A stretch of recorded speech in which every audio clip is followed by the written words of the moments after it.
Janie? We're going to record on this computer. Okay. I apologize. Oh, it's okay. It's all right. It's Sunday afternoon. People are at home. I get it. No worries. So, let me... He's actually a very good dog, but a loud barker. Okay. All right. So, let me see if I can share my screen. Can I share my screen? Where is it? Well, it's not. You know what? Speaker view. We'll go this way. Maybe before that, I can suggest that if we are recording now, we should probably do introductions just so people know who they're looking at. Sure. That sounds like a good idea. I'm just looking for my screen sharing, which I'm not seeing it. I'm not going to worry about it because it's just the agenda. Yeah, so here's our agenda real quick, what we're going to cover today, and then we'll do introductions. Obviously, welcome to everybody. Thank you for coming and joining us today. We're going to be my plan for today is mostly for me to listen to you, not necessarily for me to lay out a plan, but more to see where everyone else is at and get your perspective. And then from there, we can come back and come up with a more detailed plan. So the first thing we'll talk about is, general movement awareness, what we want to do in terms of strategy on that.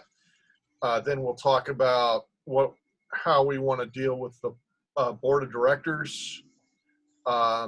We do have a petition. I'll touch on that briefly. I'm not going to get too much into that because it's been pretty well covered. We'll talk about the website, the SCA1650.org website. We'll talk about what if we do all this work and we still don't get anywhere. Then we'll wrap it up and we'll have whatever open discussion we want to have. So that's the agenda. Ted, I like your idea. I'll start off with introductions. My name's John Hidalgo. In the SCA, I go by Jonathan Blacklock. I have had an interest in early 17th century ever since I saw the Three Musketeers movie with Michael York, which is a classic. Don't mention the Disney one. It's just yeah. Justin Aucoin, I know that's his favorite. I tease him about it sometimes, but I just pretend it doesn't exist. I actually played D'Artagnan in the Musketeers stunt show at the Texas Renaissance Festival. Let's see here, and I ran a Renaissance fair called Cavalier Days for 3 years. I was also a member of the English Civil War Society of America and did some living history events on the East Coast and the Maryland and Delaware area. So I was in the SCA 20 years ago, and I recently came back a couple of years ago. So that's me. So, all right, who's next? Can you all hear me? Okay. Will just... Okay, hey, David. All right, hey. Beatrice, why don't you go next? Why don't you introduce yourself? All right, well, my Monday name is Michelle. My SCA name is Beatrice Knighton. And I live in Ontario, and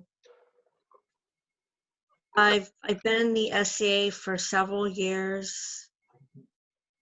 And but I am pretty much anything, pretty much interested in any range of history right up to before World War One. Like I draw the line at the World Wars. That's kind of, but All righty. Okay, Ted, you're next. Okay, hi there. Ted Godwin, known in the SCA currently as Edward Hallgrove. I currently the Baron of Siegert in the Kingdom of Ontario. Just a note, I am not speaking for my barony nor my king. This is all my personal opinion, just making sure I get that on the record. Sure. I started in the SCA back in 1985 when I was at university. And immediately, of course, I decided that outside the current boundaries was where I wanted to be. I started off wanting to play Roman, and I was told that at that time, what we were being told in Northern Ontario was 650 to 1650. Those were the dates. And so I stopped doing the Roman, started doing late period Scottish at the time. Yeah. And I've always liked that period 1600 to 1650, that the Cavalier time has been me. My movie was a combination of both the Three Musketeers as John and also Cromwell with Richard Harris. Those two are those are the biggies for me. Yeah. Inspiration. So I'm interested in making sure we can move this forward and keep this keep what we've always been doing as part of the SCA. I know that things can change and things can go back, but you know what? We've always had a lot of fencers and rapier type people here in Ontario. If you had a hard cutoff at 1600, we would lose a lot of people. So let's make sure they're included properly. Yeah. Cromwell, a young Timothy Dalton is Rupert in that. Yeah. Okay, thanks, Ted. All right, David, you're next. Hey, so mundanely, my name is David Ludwig. In the SCA, I'm going by a few names. Usually, they're all prefixed with Aiden or something that sounds like Aiden. My interest is really in, I guess, late to like Celtic cultures around 1600, and especially like a little bit later, because I know like I'm interested in like researching things like belted plaids, which came around really, first documentation was like very, very late 16th century. And then it's really a lot of the documentation for it starts to like show up in the first half of the 17th century. And I find people are very, a lot of the people I find are pretty like nice about it, but that date does creep in every now and then. And it's like I really want to cover some stuff that's like kind of early, and it's like there's my interest. I'm also a fencer. I've been a fencer for probably about an SCA fencer for probably about 10 years or so. Okay. Give or take. I'd have to think about the exact date, but so okay. Yeah. So where are you geographically? Massachusetts. So I'm in central Massachusetts, so East Kingdom. Okay. Have you been to Plymouth Plantation? Have I been to? No, I feel like I've missed out, and given that I've lived in Massachusetts for so long, I need to get there at some point. So that's on my list. We'll come back to Plymouth Plantation and St. Mary's City and Jamestown. I'd like to talk about. I have some ideas for those later that might be fun. So that's real. Okay, thanks. And we've got Hugo. Hello, Hugo. Introduce yourself. It helps if I'm unmuted. Yeah. Just to piggyback really quick, that I have not been to Plymouth. My only context there is around kind of seeing all the work that Dan Rosen is doing in that space there, and it seems like a really cool spot. So if I was in New England, I would be really interested in partnering with what they were doing as just purely living history, historical interpretation stuff. But my name's Hugo. My real mundane name, as you all might have saw when I joined the call late, is Will Phillips, but Hugo works in the SCA context. I am in Callantyre, which is specifically in the Barony of Three Rivers, which is St. Louis, Missouri.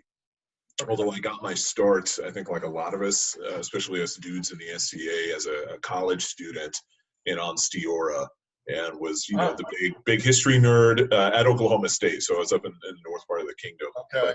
But history nerd plus I could hit dudes with sticks, like sign me right up.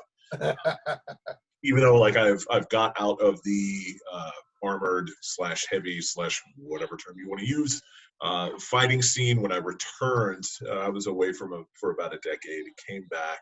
Yeah. My interest these days is much more in the historical space, specifically historical studies, historical anthropology, and that's where really I think my interest as a long 16th century / early modern / Northern Renaissance guy is really excited to drive some acceptance of the historical continuity of the first half of the 17th century with the long 16th century.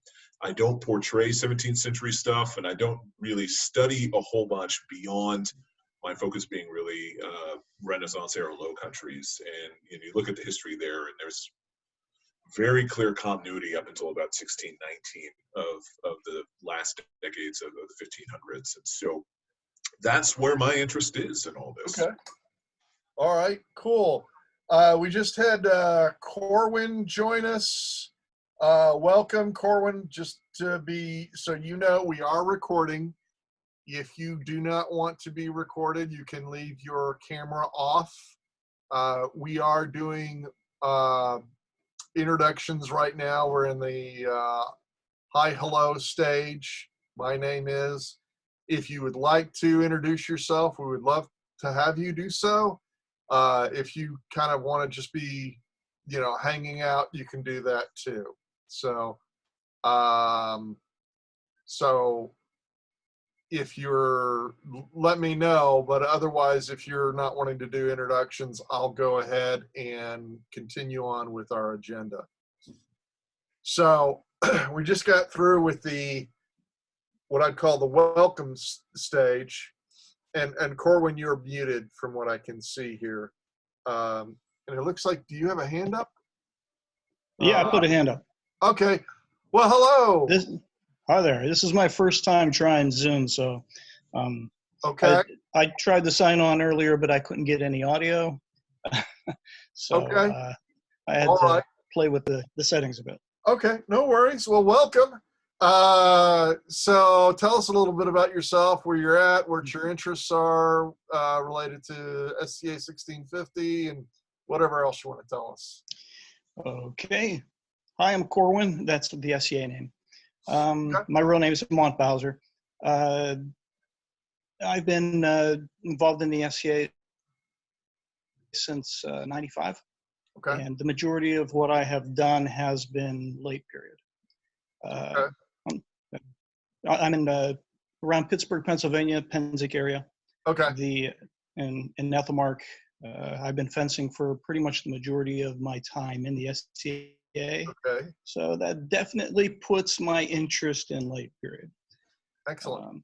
I saw the what was coming up with the discussion, and I was like, okay, I'll check this out because my garb has a tendency to always go late period. And I gotta tell I'll you, check this out and see what you guys want to chat about. yeah, I gotta tell you, 1630s, 1640s is pretty styling. At least that's my. So welcome. Okay. Let me put your lower hand. Okay. I'm just saying, fellas, lace coming out of your boot tops, that's a step I can't commit to.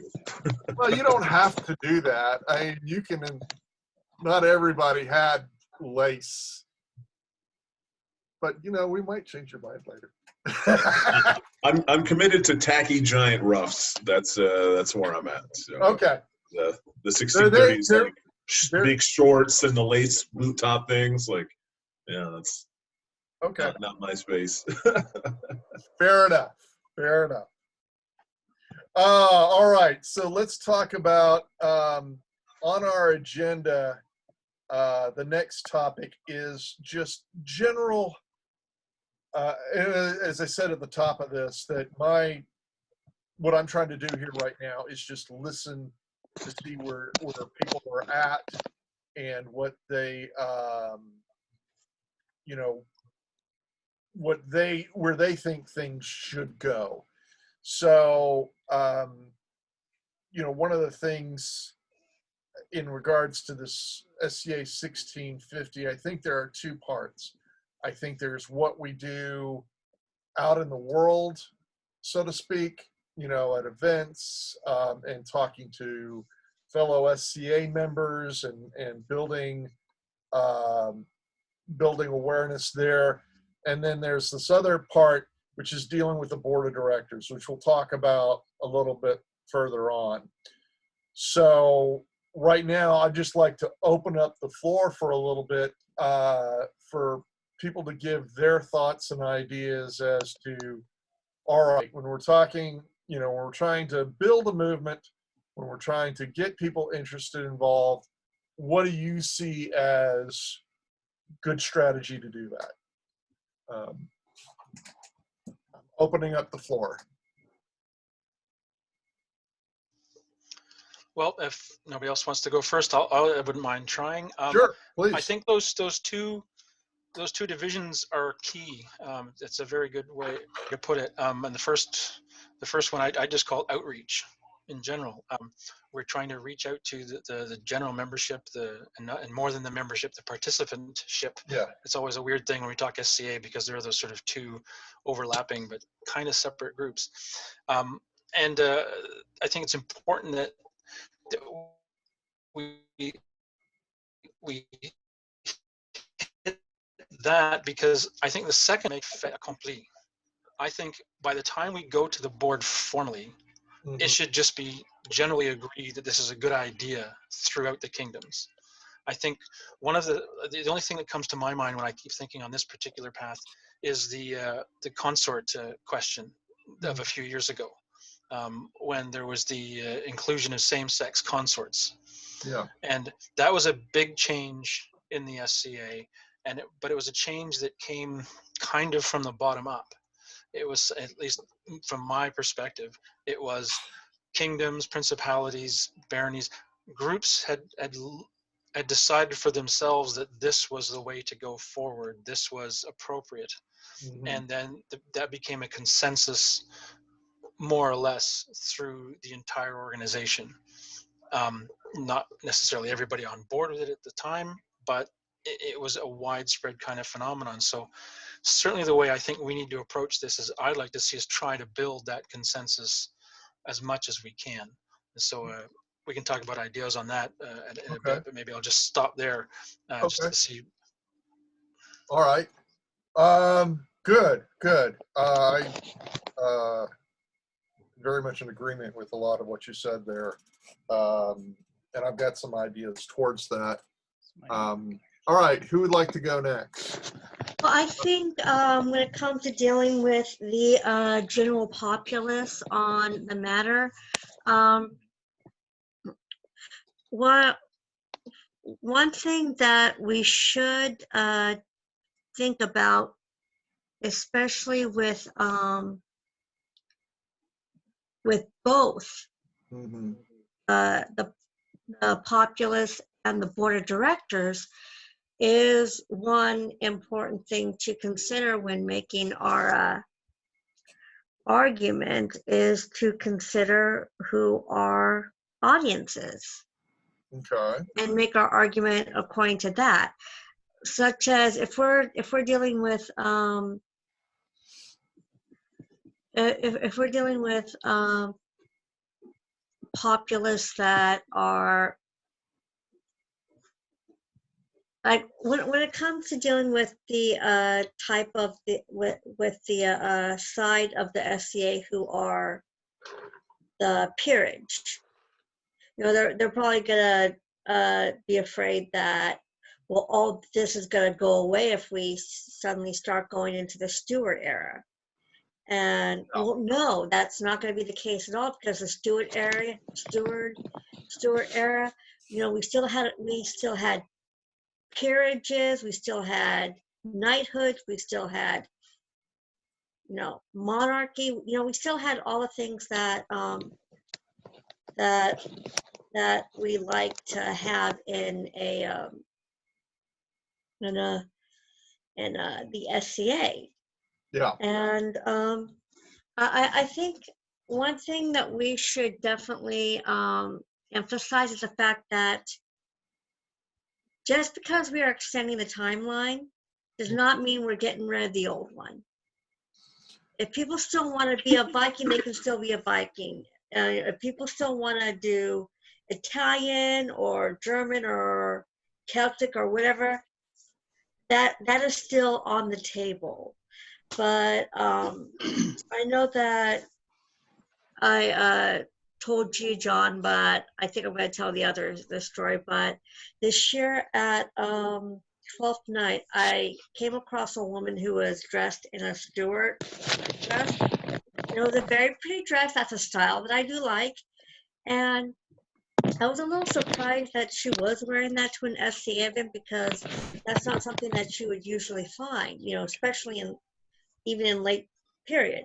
In late period, you would find like Elizabethan or Tudor, but not Stuart. And she said that they had to bend the rules a little bit so that she could wear that dress. And I feel that, Stuart is still, it's right after the Elizabethan age. So there really isn't much change in what history was at that point. So I think that the damage done and extending the timeline into that era, it's basically little to none. And the same goes for dealing with the board of directors. The board of directors, they're going to be a little more difficult to persuade than the populace. I think that, and again, when preparing an argument for them, we need to, consider our audience and form the argument around that. I mean, who are we dealing with? What can be said that they will listen to? Okay. Well, thank you. Real quick, we just had Logos join us. Logos, we are recording. If you don't want to be recorded, turn your camera. Okay, cool. All right. Hugo, you had your hand up. Logos, so you know what we're doing here. We're at the part of the agenda where we're talking about just general, as Ted would say, outreach, which I think is a really good term, where we're talking about strategies for dealing with, the SCA population at large and presenting our case. And then after this, we'll talk about dealing with the board of directors. But Hugo had his hand up, so I want to give him his turn to speak. So go ahead, Hugo. Sure. Like I just typed into the chat, I'm happy to let Sir Logos, if you'd like to say hello or make an introduction. Happy to defer first. Okay. Sir Logos, do you want to do that right now, or? Does anybody not know who I am? I don't. Oh, you don't? Okay. Okay. So welcome. All right. Just give us a quick introduction. Tell us about yourself. I'm Logos von Schnecke. I have been in the SCA since 1976. When I joined, I was told the deadline was 1650. I don't think that was ever an official thing, but that's what I was told. Yeah. When they changed it officially in the early 80s to back to 1600, when they officially did, I just said, I'm grandfathered in, screw it, I'm staying in. I'm keeping, because I had committed so much time to the study of that. Those of you who don't know, I have all 4 peerages. I've always considered, and I was never been really obnoxious about the deadline. I just do my Cavalier thing. And I've just assumed that I've always looked at it as I just try to be an ambassador, just show how to do it correctly as well as I can, and just encourage people to do that. So, but I've always been, even though I am a Laurel, I've never entered anything in A&S competitions that was past the deadline. I've always tried to be, conscious about that. Mhm. But my point of view has always been, I've attempted pre-17th century garb and failed. So there you go. All right, cool enough. Well, thank you for the introduction. Okay, and with your experience, I'm looking forward to hearing what you have to say. Hugo, it's all you now. Okay, I've got some thoughts that generally fall down into generally two buckets. Okay. Both of those are predicated on some of the points that Baron Edwards said around, hey, let's ground up, fait accompli. Like I as I've mentioned in the chat group on Facebook, and I think we've gotten a lot of really good conversations started around this that I joined, and I will say explicitly on this call, like I'm very excited about a more concerted and deliberate conversation around this subject, while at the same time being very strongly concerned about formally going to the bot at this stage. Yeah. I will say there, and to get to that point of this idea of a fait accompli, I think we can look at this in two different buckets or two different efforts that we will have to be successful at. And the first of those is just this idea of, what's our marketing plan? To draw from my background kind of in advertising, marketing, technology stuff, that's where my head goes oftentimes with this. And I think we've got four different arguments that we're going to have to make and win with folks. And one is, starting with just historical continuity, that as a student of history, this is kind of how and why I'm interested in the SCA and where my nerddom really is. Is especially in Europe, Western Europe at that, the historical record going from the 1599, 1600, flopping over into the 17th century continues kind of to a point Beatrice was making a couple of minutes ago, that I think we can, to folks who are interested in that question of the historical authenticity and not losing the culture of what we have with the pre-17th century focus, I think that there is an argument to be made that is that will make sense to people who are concerned about the slippery slope. And I know the idea of the slippery slope has been brought up in the chat group on Facebook before, as well as being a concern that we're going to have to be fair in addressing that. Not to call out the whipping boy for a lot of folks, because I'll be the first to admit I am not the biggest fan of seeing Jack Sparrow pirate impressions running around, even while I will be the first to admit that I get into research and historical accuracy, and I am part of the SCA because I love the opportunities for late period living history that I don't get a lot in the middle of the US. Yeah. But that being said, even though I'm a nerd like that, I'm very much in the Big Tent camp that thinks that that's the strength that the SCA brings to kind of our weird triangulated spot amongst reenactment, living history, kind of nerd and geek fandom stuff, and the place where we're competing for people these days at the end of 2020. Yeah. And that kind of leads into, as we talk about kind of a marketing, Marcom's idea of, it's not only about the historical argument we're making, but there is very much a social and cultural argument to say that the SCA over the past several years has been trending more and more towards this Big Tent model. How can we make it more accommodating? How can we lower the barrier to entry? Yeah. And for us to put up barriers on the later end of the spectrum, even if the history itself offers more opportunities that are still in continuity with the pre-modern idea or the medieval idea, even though, you look at the early modern period starting, and you can make that argument into the mid-15th century if you want. But there's an argument there just for the cultural trajectory of where we're going as an organization that's important. And then fourth, I think that other key point is similar to just looking at Sir Logos's example of do your thing and don't be a jerk about it. Like, if you want to be the, I forget the joke that I see running around Facebook every so often, but the cavalier insurrection or rebellion, or there's some sort of gag about that. But Yeah.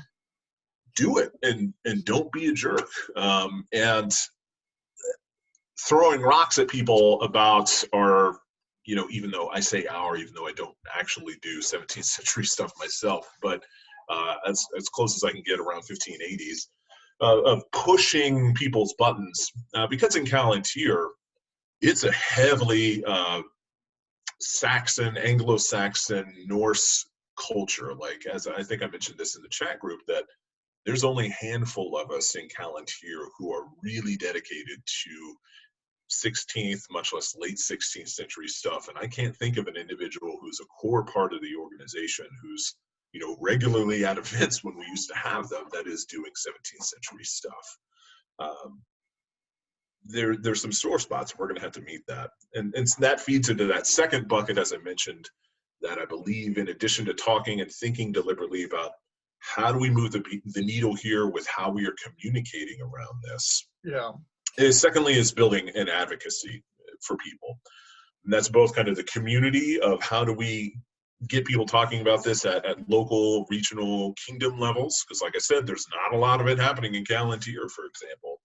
But then secondly, I think there has been a point brought up in the group, and then also in the call, this idea of what we would call nowadays influencers, or they're people with initials of orders at a peerage level after their name, with titles, or they're people with cultural influence in the areas they're involved with, that even if they are not interested in 17th century studies, either from a kit, clothing, research, arts and sciences, fencing / cut and thrust stuff, I don't care if I would want a heavy duty Viking person who has influence and has a good reputation, who sees the argument in providing value to the society, to be someone that can go to bat for us, so to speak, to say, hey, I don't portray 17th century. I'm not a cavalier or roundhead. I'm not fighting in the 30 Years' War. I'm not a French musketeer. I'm a Norse Viking from the 9th century, but I think these people are providing value to the society, and I'd be willing to put my name on a dotted line as part of that. And so I think as we talk about building the movement, building the community, it's going to be both, how do we kind of send the flares up for people who are in our kingdoms and in our regions of people we play with, to say, hey, there's a spot for some intentional conversations here. But then also, how do we foster people who are not interested in these studies to be advocates for us, or at least to not stand in the way? And I think doing that is a big part of where the marketing kind of plan and conversations around how we approach that will help. So those are a lot of rambling thoughts in those two buckets, and I'll leave it up there. Okay. Great. I want to come back to the marketing thing. I've having done a little bit of marketing myself, I'm not a marketing professional, but I absolutely see its value. So I want to come back to marketing. But in the meantime, Corwin has his hand up. So Corwin, if you would unmute yourself and go ahead.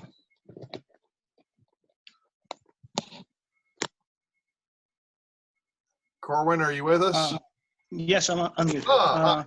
Hi, John. I'm not sure if you're still talking because my feed's going kind of bad here. I'm assuming that I have a bad connection. Okay, I can hear you.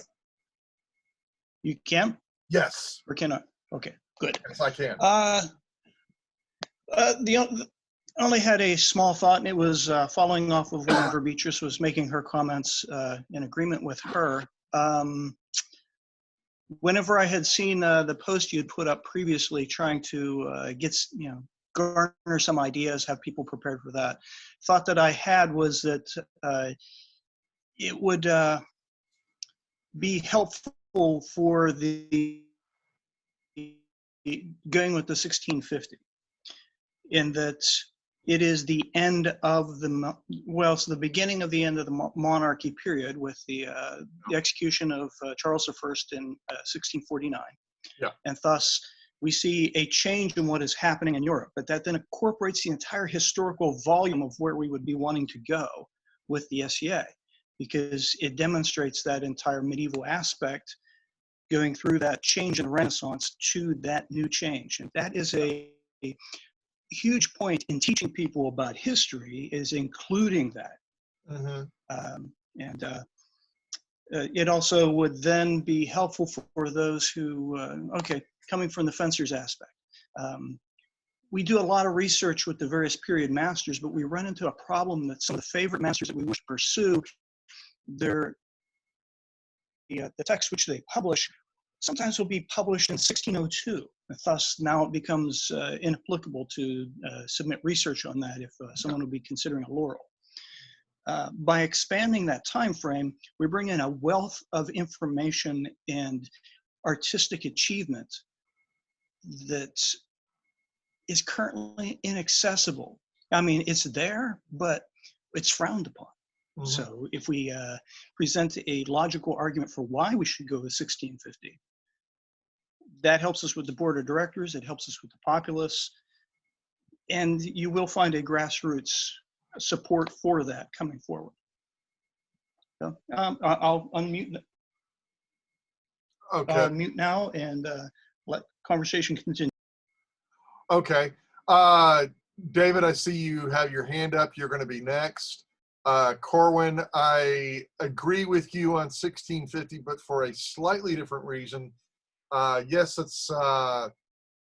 it is kind of the first time that you, I think, really have, you know, with the execution of Charles I, that's certainly a big political shift, and I agree with you on that. Where I also think, in regards to education, what you really have 1650, and there's no clean-cut cultural shift, but with 1650, at least in England and to a degree in the Netherlands, you have the end of the Renaissance, and then you start having the beginning of the Age of Reason. I don't know a whole lot about the Age of Reason, but it is a clear cultural shift, rather than focusing on the death of one monarch or death of anyone. I think if you base it on off a cultural shift, and yes, executing a monarch is certainly a cultural shift, but also, you know, just intellectually where things are. I agree with you on that. As far as logical arguments, I'm going to come back to logical arguments. I'm just real quick to touch on this. Part of the issue is you can have the most logical arguments in the world, but this is also it's an emotional and political issue that we'll get into later. But right now, I want to open the floor up to David. He's next. So David, go ahead. Let me unmute. Okay. Yeah, I wanted to, there's something which Hugo said, which resonated, and it was the word influencers. And one thing that I have both seen and heard from in terms of, especially in terms of people who've done, you know, fencing for many years in the SCA, is the notion of, you know, volunteer. You know, volunteer to do other things. You know, the SCA there's a lot of opportunity for like volunteering, whether it be, you know, like running gate, or like, you know, like helping run a website, or you know, just doing, you know, whatever needs to get done. And then if you're post period, you know, beyond that, it's like people will generally, they'll be willing to give a lot more leeway, right? You know, it's sort of it can be a way to build a bridge. You know, it's like do that and be visible with, you know, whatever, you know, post-period persona you have. So that's my thought. Okay. All right. So my thoughts on the outreach, as Tim so aptly put. There's a quote from Steve Martin. You know, I saw him on a clip. He was on Charlie Rose, and the question came up, well, how is it that you're so successful? And, Martin replied, well, a lot of times when people ask me how to be successful, they're like, how do you get an agent? How do you, make your break? And his answer was, be so good they can't ignore you. And I absolutely believe that in that phrase, be so good they can't ignore you. And I think for us, having really good kit, really well researched presentation, and as David puts, doing the volunteering and being a good SCA member, that people look at, go, okay, that person's cool. That person's on board with us. Let's, they're not a problem. They're a value add. Hugo, real quick, something I wonder if you've heard this. I'm going to ask you about it. Have you heard this thing where in order to get somebody to act on something, they need like 20 exposures to it? There's, I forget who it came from. But Yeah, I forget there's even a name for it. 'Cause Yeah. I'm not a marketer either. I'm a digital product guy. Like, I don't know if that jargon makes sense to anybody. John, I figured you might. But yeah, it's not a one and done. Hey, we made our case, and then people are going to make up their mind or decide to act on anything.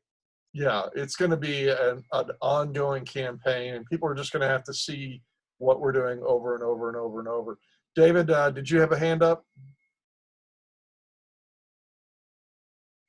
You're muted. You're muted, David. Did you have something? I had something, but then I dropped it. So. Okay. All right. Well, if it comes back, you're welcome. We'd like to hear from you. So, Hugo, did you have something? Yeah, just to piggyback on that real briefly, John, I love what you're saying here about being so good that they can't ignore you. And I think that there's also, we're going to have to be very stringent with ourselves and learn as we go how the soft people relationship aspect of this is going to work as well. Because I don't think it won't be sufficient for us to come in and pound the doors down saying, hey, we had really great, and I'm going to pick on you here a little bit. We had really great 1642 latchet shoes, right? Like, my latchet shoes are amazing and I made them great. It's definitely, hey, cool. Like, I can play nice with everybody else. And and I can only frame this from Callantyr. Like, I'm just about as late as we go for European personae. Yeah. Of being 1580s. That's real late for us. And I look at the 17th century and very, very late 16th century success stories we have of peerages, people like Sir Logos specifically, just because you're on the call, but people who are doing their thing and are playing nice with others and are doing it really well, both the sense of what they are committing themselves to in whatever aspect of the SCA, but then are also doing the playing nice with others aspect of that as well. I think is going to be really critical, because if it turns into a perception that the SCA 1650 group, just because you've thrown a name on this thing now, is a bunch of rabble rousers who are moaning and complaining, man, that's not a reputation we want to get saddled with, because that's just going to make this much harder to win people over. Yeah. And so how we do that, friends, I can tell you, but I do know that's a worry. Yeah. And that's why we're having this meeting today. Real quick, Derek just joined us. Derek, we are recording. If you don't want to be recorded, just leave your camera off. We did introductions earlier. If you'd like to do introductions, great. If not, if you just want to hang out, you're welcome to do that too. We've been talking about the just general, as Ted put it, outreach, our strategy for dealing with our fellow SCA members in terms of advancing SCA 1650. If you have something to add on on that, any ideas, please go ahead and do so now. Otherwise, and we'll come back to some of this later in the discussion, but the next agenda item is talking about dealing with the board of directors, because I think I think we need a strategy for that. I'm not sure exactly what that strategy is yet, but I think that they're part of the equation, so we need to consider that. So, is everybody kind of said what they want to say about this community outreach subject? Have we covered that, or does anybody else have anything to add? David, you have your hand up. Yeah, just a real quick point. I will say that, like, and this goes back to your point, John, where it's like, do some, if you do it really well, they can't ignore you. And to another point, to rephrase it a little bit, sometimes if you do something really well, it's like you'll get people who might be really interested in like earlier period stuff, and they come over and they're just like, oh, that's really cool. And now I think I've seen that with some different kinds of weaponry, for example. And it's like you just have someone coming over who's very not post-period, and they want show and tell. So it's like, I think I just wanted to reflect that back and say that, yeah, that's definitely a place where like you can also win people over just by saying, hey, look at this, let me show you all the cool things that this time period has. Yeah. Well, thank you. Good. Corwin, you have your hand up. Corwin, you're muted. Sorry. Yeah, I unmuted, John. No, I didn't put my hand up. I put a thumbs up. I was liking what David was saying. Oh, okay. Great. All right. Cool. I haven't quite figured out how to put my hand up, but okay. I think that getting a real groundswell is the most important thing. I do agree that the board is really important, but I don't really think you can do anything through the board until you have the numbers. And once you have the numbers, getting the board is not going to be hard. And I think that's one thought. The other thought, not related, is that I think it's really worth looking at what happened with the creation of the white scarves. And before that with the rapier in general, and how they were able to successfully essentially bring about huge structural change. And in a lot of ways, what they were doing is actually a much bigger threat to the SCA power structure than what we're doing.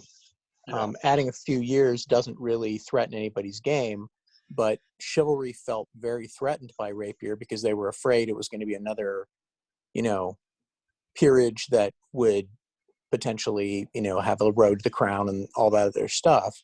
It didn't turn out that way because I think the rapier community is pretty actively not interested in pursuing that.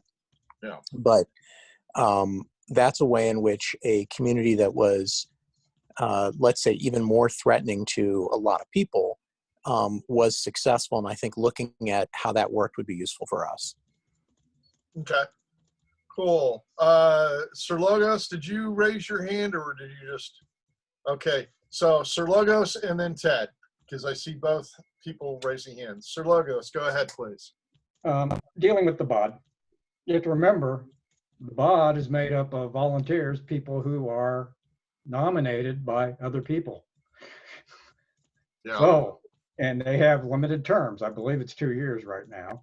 So dominate people you think are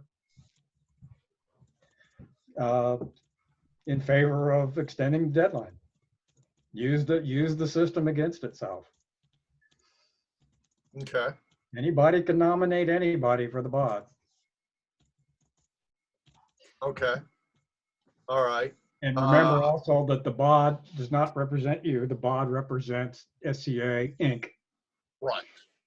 Right. Like, so yeah, it's like an HR department. it's a very institutional group. Yeah.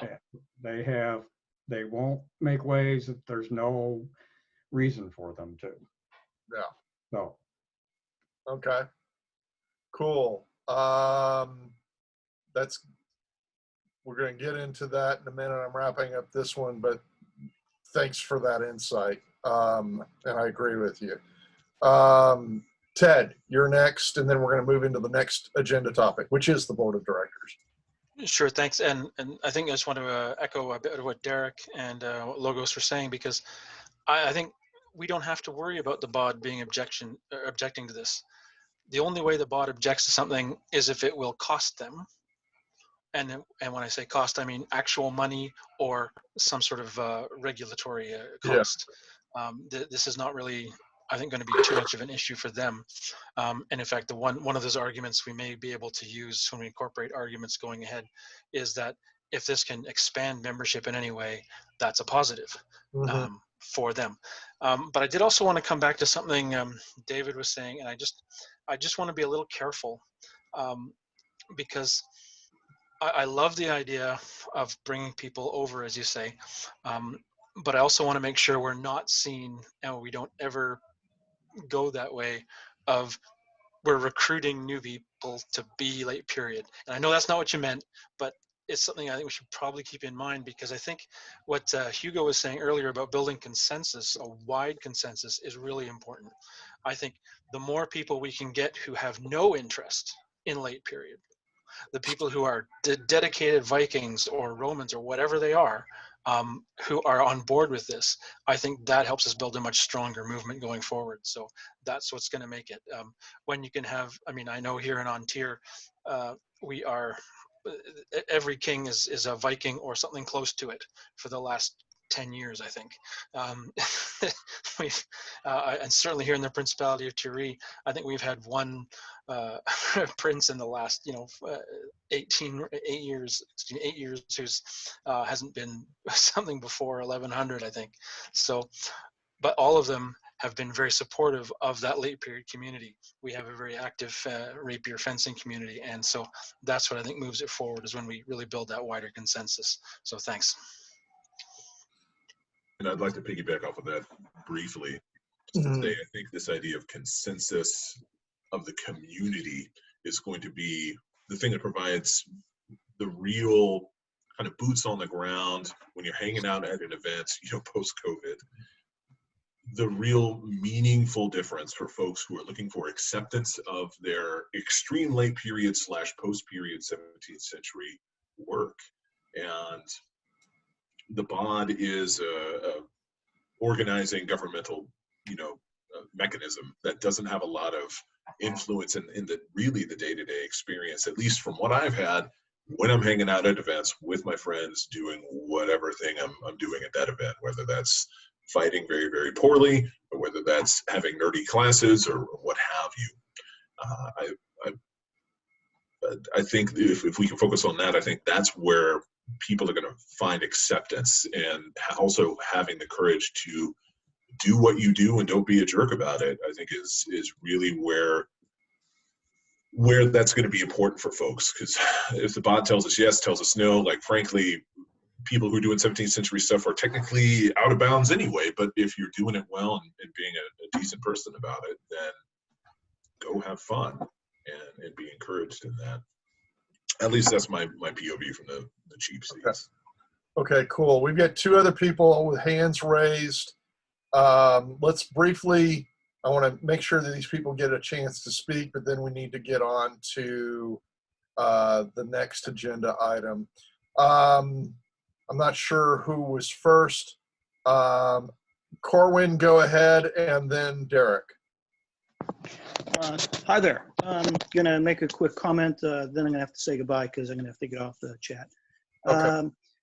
My thought as far as the BOD piggybacks off of what Derek was saying earlier about the white scarf and how, aspects of change, etc. There was the more recent campaign to create the 5th peerage, the Masters of Defense. Mm-hmm. Potentially contacting those who spearheaded that campaign would shed some light on some strategies that could be implemented in convincing the BOD. But basically it would be get a massive grassroots campaign going forward. There's a lot of support. It becomes hard to ignore. And Cool. I agree with you. If I knew who those people are, or if you can tell me who those people are, I will definitely reach out to them. I will try to find out and send you a message on Facebook. Sounds great. Yes, because I would love to have their insight. So Yeah, thank you. yeah. I know there was a laurel or a pelican from hold on, one of our A kingdoms. Previously, the parent of Aunt Dora. Sorry, just drawing a blank on names at the present moment. But a gentleman from there, I remember that he was definitively spearheading that. Okay. Thank you very much for including me in this chat, and have a great day, guys. And All right. Good luck. Thank you so much for joining us. Happy holidays to you. You take care. Okay, Derek, you're next. So this is going to sound like a really small, fussy detail, but I think it's really important. I think we really need to be careful about how we use language, even internally. So for example, if we say things like use them against themselves and things like that, I understand where that's coming from, but I think we really need to shift towards always working with people and never working against people, always building consensus and not conflict. Because as soon as you set up a conflict vibe, even if, unconsciously, and you start getting that going with somebody else, you're just less likely to be successful. And what we really want to do is be successful in everybody winning, not somebody fighting against somebody else. Yeah. So I know it's a small and fussy detail, but if we talk that way amongst ourselves, it's going to slip out to other people also. And if we're thinking that way, it's going to slip out in the way we express ourselves. So I'm not a fan of political correctness, but I think being positive and constantly about building relationship is going to make a big difference. Good point. Very good point. Okay. If no one has any objections, I'm going to move on to talking about the bot. I have had an email conversation going back and forth with them in my naivete.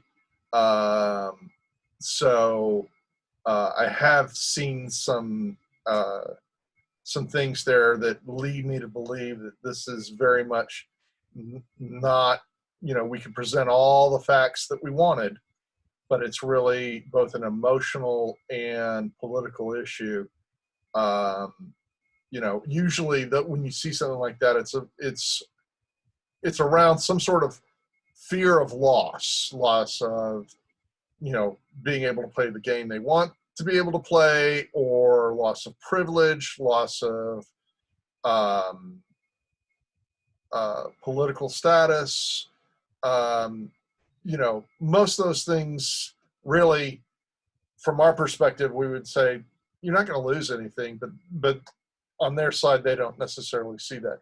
So I'm not against making the logical arguments. I have made them and provided all sorts of information, but we should bear in mind that this is as much a political and emotional issue as it is any kind of factual issue. So getting into the bot, I think that we cannot ignore that part of the equation, but the question is, how do we handle that? So Ted, I see you have your hand up. Why don't you go ahead and get us started? Yeah, thanks. I think that emotional argument piece is quite important here. Definitely something I've been thinking about a lot. And it's odd because I think emotional argument is the one that's going to be more successful with the general populace. I think we have to provide the bot with those logical arguments to give them a reason to do it. But I also take your point that there may be issues with the bot itself, worrying about it. But I think overall, I really think we don't need to focus on the BOD for this particular point. As Logos mentioned, they do regularly switch out, and while any one or two directors may have some issues, they're not going to be the ones who are going to have those reactionary issues to the changes that have been made, which I think are what you're talking about. Because I think when you say, you know, was it fearing for the change of our society, losing something about our society, I think that's the argument that the general populace is really concerned about. And I think that's an interesting perspective in that, talking about the backlash, because I know there's been a huge amount of discussion about the whole opening up the entire SCA for anything before 1600. Now, I myself have been joking around for months with a couple of friends of mine. One's the seneschal of the group, some other people. I shouldn't out him like that. And we were joking that as I'm the baron of our barony here, we said, you know what? Next summer, we're going to do a full Neanderthal court. Right? Because that's Like now what? that's now acceptable under the SCA rules, is that we can all go full Neanderthal, Cro-Magnon, whatever you like. Olduvai Gorge will So I provide guess us that's all. the naked truth, huh? That's right. And I'm joking about it, and it's kind of funny, but there is certainly there has been a reaction, and I think that if we then now that we're going to go in and ask for even more of a change, while we think it's positive, and it will be positive, and I think we can present it positively, I do recognize that there may be some out there who are like, okay, no more changes. I don't want any more changes. Stop making changes. Yeah. Right? So Yeah, there's a it's lot definitely of something to tread lightly. Yeah. yeah, there's a lot of change or anti-change sentiment. You go, then Beatrice, then David. You go. You had your hand up. Go ahead. Sure. My question is kind of a question to you, really, John. Okay. I haven't heard yet, and I'd be really curious to hear what your expectations would be if we go to the BOD in a hypothetical situation, and they turn around and vote and say, rubber stamp it, it's official, 1650 or 1651 or 1648 or whatever they choose is now, or vaguely defined as mid-17th century, is now the official cutoff date of the Society for Creative Anachronism Incorporated. Mm-hmm. Can you articulate what you expect would happen at that point? Like, what do we get from that decision? And I ask that because I'm struggling to understand a little bit of where and why the BOD decision is such a big part of the conversation at this point. And that sounds way more antagonistic than what I mean. Well, I get it. I mean, first of all, the BOD, whenever it comes to be, it's the BOD that decides whether or not to even have a vote, to move forward. But once, let's say that tomorrow the SCA goes to 1650, all right, for those of us who've been doing it, there are two probably immediate things. One, and I think David has heard this too, is, we've all had people come up to us and say, well, that's a nice kit, but the SCA only goes to 1600, or, your kit's too late, or just, and it's kind of this thing where some people mean it in a helpful way, and then there are some people who they're doing it to satisfy their own personal sense of authority. So we eliminate that, or at least there's no more grounds for people to do that. The other is, and I've had a number of Laurels comment to me on this, in terms of arts and sciences competitions, where I've had Laurels flat out tell me that there have been people who've either had points taken off or been just completely disqualified in arts and sciences competitions. They turned in some lovely stuff, but it was post 1600, and so out. So those are probably the two main areas. The and this is a different fight, and I don't want to get into it right now, but there is also the issue of black powder arms and being able to,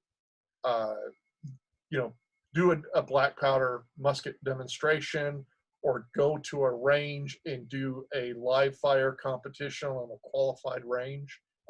That's something that's a different kettle of fish altogether. Probably don't want to get into that, but there, hopefully, because there are lots of living history organizations that do black powder. It can be done safely, but that's a different thing altogether. So I hope that answers your question, Hugo. Okay. Did I say David next or Beatrice next? Who's next? Me. Okay, Beatrice. Go ahead, Beatrice. Okay, so yes, I had to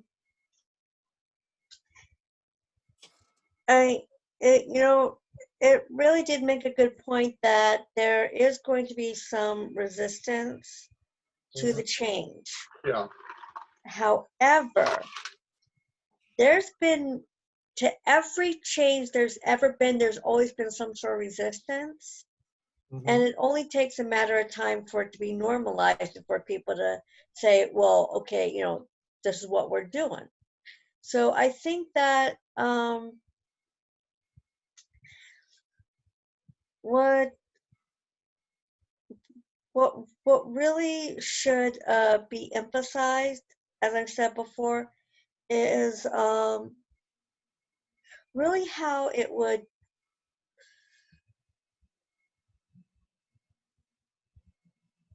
how would it not disrupt the order of things now.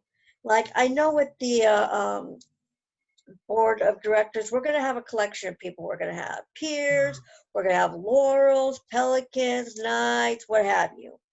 And so so when making the argument, we're going to pretty much have to convince them that 1650, there's still a relevancy for all this. Yes, I mean, this means new stuff to learn. Making sure that the 17th century garb is right.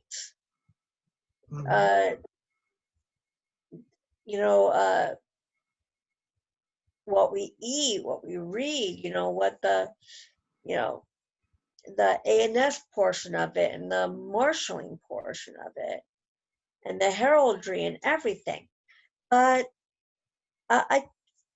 if we were not, I really think this is a very important point to point out, especially to the board of directors.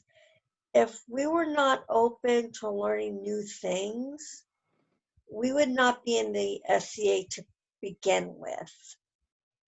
So what we need to adapt to this new change. We're in a time of coronavirus. We've been having to adapt to everything. This should not be a total shock by now. And so what? There's going to be, new things to research and more new things to learn. So what? If we weren't into learning new things and researching stuff, we wouldn't have the SCA to begin with.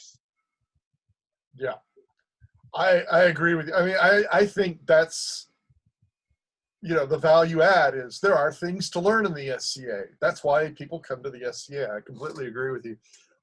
Beatrice, there was something, I forgot exactly what it was, but when I get to the website and you talk about things to learn and resources and gearing period clothing, I'm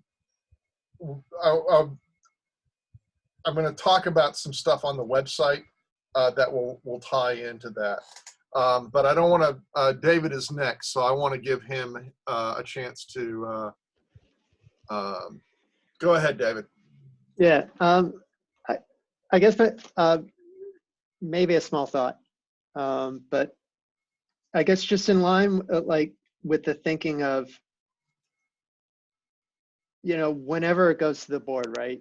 If we, and realizing that the board is all made up of volunteers, and that, they're donating their time, and they may already have like a ton of things on their plate, right? So I think one of the things that might make, one thing to make sense is to just be cognizant of that and not be like, all right, we're adding a big thing onto somebody else's plate. And Yeah. I wonder if to that, given that, if it might make sense to see if there's some like work that we could do ahead of time to make their job a little easier in saying yes, such as if there's any paperwork that needs to change as per this change, that like we propose very specific wording changes such that it's just like, here's everything you need to say yes. Yeah. And then it's right there. So it ends up being an easy, it's not like, okay, they say yes, and then there's some unknown amount of work. Then they might have to figure out how much work is involved. If we can do that for them, if we can try to do that for them, I feel like that might be a good thing. Just speaking as someone who's been a volunteer before, Right. and has had like dozens of things coming at me, and then someone comes to me with like a big thing, and it's like, oh God, another thing, and it's like, yes, you need to deal with it, but at the same time, you're limited as a human. So Yeah. I think that as far as wording goes, it's as simple as in the Capora changing it from pre-1700s or pre-17th century to pre-1650. That's really the only word that I'm seeing wording wise, but I get what you're saying about when it comes time, make that process as easy for them as possible. yeah. Okay. Good. Ted, did you have something? Well, I just want to say, I think that's actually going to be part of the argument when we get down to it. If we can get it down to a very simple change, like if we're saying, look, we literally want you to change 4 words in the governing documents, this word, this word, this word, and get them to think of it as a very simple change. I think emotionally, that's much easier for them to do. Yeah. Yeah. Yeah, I agree. What? Derek, you're next. So we mentioned the issue of firearms and black powder and that sort of thing. Yeah. In the context of the board of directors, that's going to raise a whole bunch of insurance liability safety questions. And so I'm going to suggest that we consider decoupling that and having that be a completely separate conversation. Yeah. And Get the that's what, 1650. And then when the firearm question comes up, say, you know what, we're not proposing adding firearms. If somebody in the future decides that's a good idea, they can bring that up and go through that. But that adds a lot of complexity. We're just talking about, clothing, arts and science, whatever, research. And we are actually going to recommend against even considering that. Let the thing pass. And then if that's going to be a thing, let that be a thing separately. yeah. And Because that's that's going to require a lot of pushback is going to come because of that. And that's the kind of thing where the board is going to raise a red flag. Yeah. And that's why I'm saying that, that's a separate conversation. We don't want to get into that. And I agree with you, just pick your battles effectively. This is our battle. We're not going to worry about any other battles after that. So yeah. Okay. So my thinking on dealing with the board of directors, I think all the logical arguments have been made already, because I've made them in various conversations I've had. So I think that anything factual, logical, that's been done. And again, we're back to the emotional and political. In this idea of, Hugo, I'm going to get to you in a second. In this idea of being so good they can't ignore you, my thinking is that let's say that we're doing all of our outreach stuff. We're doing all the good things that we should. We're being good community citizens. We're showing up in just awesome kit and doing awesome things. that's good, and we should do that. But I'd like to occasionally make sure that the board sees us doing good things too. I don't know what that looks like yet, but I'd like for it to at least occasionally be, oh yeah, 1650. What are those guys doing? Oh, that looks pretty cool, and they're good folks. And maybe they don't act. You know, they're not being asked to act on anything at that time, but we're establishing a reputation or a rapport that, okay, those SCA 1650 folks, okay, they're doing good stuff. You know, anyway, Hugo, you were going to say something. You're muted. Hey, there we go. This is really a piggyback off of that point in the sense of be so good you can't ignore you. I think that there's an additional criteria to your logical arguments that is be so big you can't be ignored. And right now it is a small sliver of the overall SCA community. That's kind of my anecdotal suspicion of looking at people. Even if you say, hey, 1550 on, it's not as large and vocal as other kind of times and cultures within the SCA for study and reenactment arms. Mm-hmm. Secondly, the SCA 1500 official group is a pretty small animal at this point yet. And so to kind of circle it back to the top of the conversation of how do we make it a fait accompli before it ever reaches the BOD, we're going to need more than 188 people to carry this thing. Yeah. And we're going to need representation from lots of kingdoms. All kingdoms? Nah, probably not. But you would need, to your point of how do we point and have people see that there's a community around this, it's going to have to be more than just what the 4 or 5 kingdoms we have represented on this call right now. There's going to have to be a lot of us not only researching and presenting kits from this time period. And technically, I'm not one of you in that sense. I'm a 16th century guy, but also then the idea of advocates who, you know, whether they're the most Norse person that's ever Norsed before ever, or Roman, or just, you know, high medieval, like living the chivalric dream sort of folks. Being good, but there's got to be a lot of us being good at the same time. I would agree with that. Real quick to that point, I don't know if you've looked at the results from the SCA census. The percentage of people doing 1600 to 1650 is 7.2% as per the census. So that's, if the SCA is 30,000 people, that's 2,100 people. Yep. So that's probably 2,100 people that don't know about us necessarily. You know, 2,100 people to reach, but so there is that, and I agree with you. There is something, and this kind of ties into it. I'll just throw this out, and then David, and then Derek, and then we need to move on to other agenda items. When I worked for the Texas Renaissance Festival and a performance company, we had this long list of things we had to memorize. This thing, but anyway. So one of the things was they will see us and smile, they will meet us and laugh, they will leave us and remember fondly. So I think that, you know, our approach should, and again, this goes back to be so good they can't ignore you.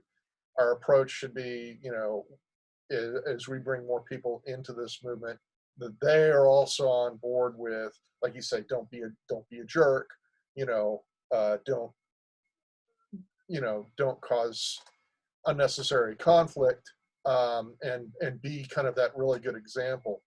Goes along that line. Okay, I'm going to hit Derek. I'm sorry, I'm going to hit David and then Derek, and then I'd kind of like to tie this part of the conversation up so we can move on to the remaining agenda items. David, go ahead. Yeah, on getting back to like the idea of having like a specific proposal, like one, like a few quick thoughts on that. You know, one is that with a specific proposal, and it's like, you know, not only might it help, you know, whoever the current board is, but it's also something that could be posted to a website. So like people, you know, so the people who vote for, you know, board members, they could see exactly what it is and what it isn't as well. And also with a specific, you know, with a specific set of, you know, specific wording like that, it almost seems like you could do like a frequently asked questions on like a website. And that's more of just like a brainstormy, you know, maybe idea, you know, but it's like, it seems like that could be like a basis for it. So it's not this vague thing, it's something very specific. Right. And with something very specific, then it's, you know, you can start working through a process of, you know, like making it into, you know, a reality. So. Yeah. So we'll get to the website. I think what you're talking about, I kind of have some ideas for. And I'm going to put the, let me do this real quick.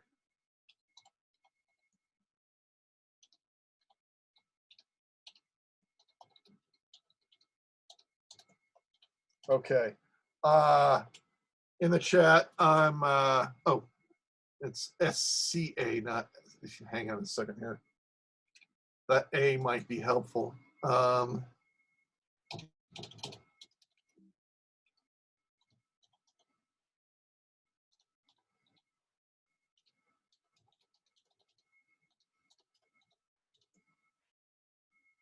Okay, hopefully that will be a little bit better. Okay, I put the link in for the preview of the website for anybody who wants to have a look at it.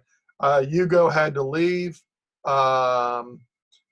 so appreciate his input. Okay, Derek, you're next.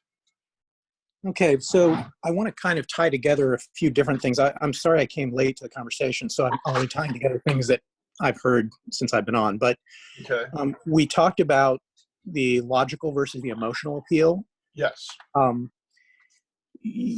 of you may have heard of a guy named Zig Ziglar, famous sales guy. Yeah.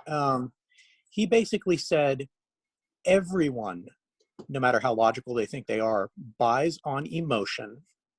And the purpose of the logical explanation is to justify the purchase afterwards. In other words, yeah.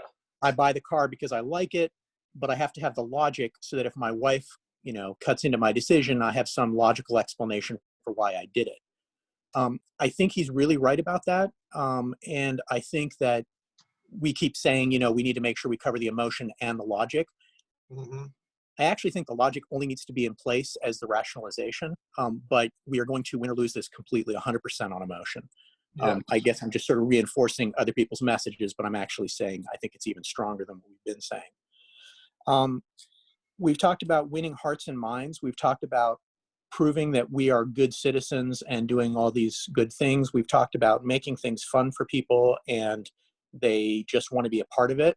I think those are all genius ideas. I think the simplest way to do that is if we have people, not naming anyone specifically, who are good at organizing events. The SCA runs on the organization of events. If you don't have people who can do that, you've got nothing. And so the people who can put on good events by themselves are extremely valuable to the SCA and therefore are being really good citizens.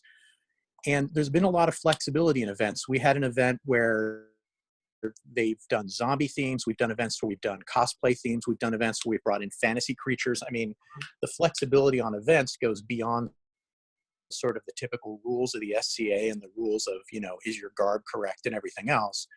So there's no reason we couldn't do a lot of events that are set a little bit stretching the period, or at least allowing for stretching a period, and use that as a way to kind of achieve all these goals at the same time, which is to give people a really great experience, to show that we are really good contributors to the organization, to show how much fun it is and everything else.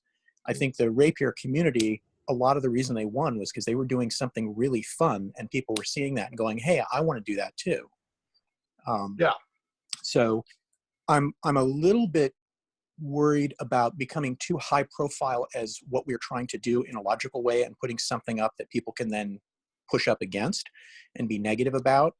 And that in some ways, using more of a stealth approach and really just creating a groundswell on a lot of people first, rather than putting things out in a proclaiming and pushing way.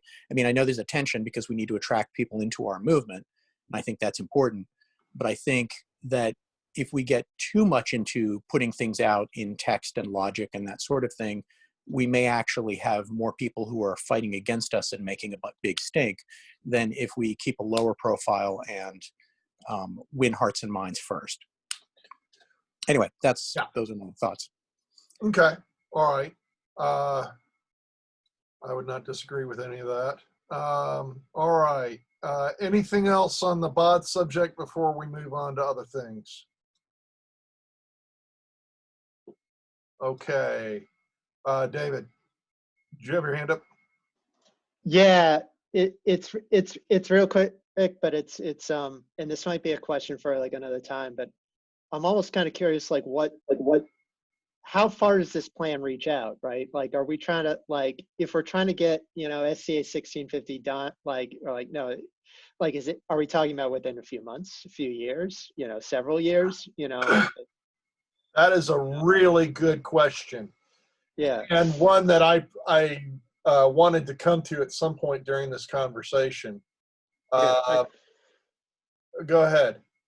No, that's it. No, that's it. And that's also why I thought it was like, might be better for it. But to tie it to the board is that it's almost like if we think it might be something that might take years, then it might make sense, instead of just like going right to the board now, you know, you still do some of that underlying stuff. Maybe we ask people who are or were board members, and then you just start like pinging them, like, you know, never underestimate the power of, you know, just you know, asking someone you know, a couple casual questions like what if. So yeah. Logos had to go as well. We appreciate him joining us for the time that he was able to. Okay, there were some problems with the link. I've got it up now. Yeah, the we'll come up. I think the idea of putting anything having to do with the board on hold for a little while it is probably a good idea. Again, we want to have enough contact with them where they don't forget about us and they see us doing well. Let's see here. Ted, I understand you're still having trouble getting to server at SCA.org. Are you doing the whole URL? Because SCA.org won't take you to a page. You have to after the site. No, John. I copied and pasted the text you put in, and I corrected it because you didn't have the G. Yeah. And then I followed the link you just provided directly, and that still gives me the same message. You have a preview access that I assume we don't have. Now, maybe other people can get in. I don't know, but Okay. there's no access currently of that. I don't know. Is anybody else unable to get to the website? I can get to I it. can. I'll post in the link. You just not if it. Yeah. I mean, that is a link that I copied out of my browser and off a loaded page. So. Okay. So I can get on it. Okay. So I can't get any of the links to work, but I can get on it. none of the links work because they don't go anywhere yet. Interesting. Maybe it's just a cross border. It isn't like going across the international border. I don't know. Oh no. Well, the servers are in Canada. I don't know what to tell you. Maybe it's a personal issue. I don't know. Yeah, maybe it doesn't like me. All right. But anyway, I'll see if I can. So what if we got don't worry about the someone technicalities from right the now. council to get on our side and speak for us, like advocate for this? That's a great idea 2 years from now. That's a great Yeah. idea for 2 years down the road. This is the concept of talking to David here. If we're looking at anything less than 2 years, we're deluding ourselves. This cannot happen immediately, certainly not in COVID. So at this point, we don't even know if anybody who's currently on the board is going to be there. So yeah, definitely once we get closer, I would certainly do that. And I don't see any problem with reaching out now to find out. But I think one of the things we need to do with this site if I can jump ahead. I think we need 2 questions answered on this site, and we need them answered by all of us, perhaps in videos, Okay. and also as a survey on the website.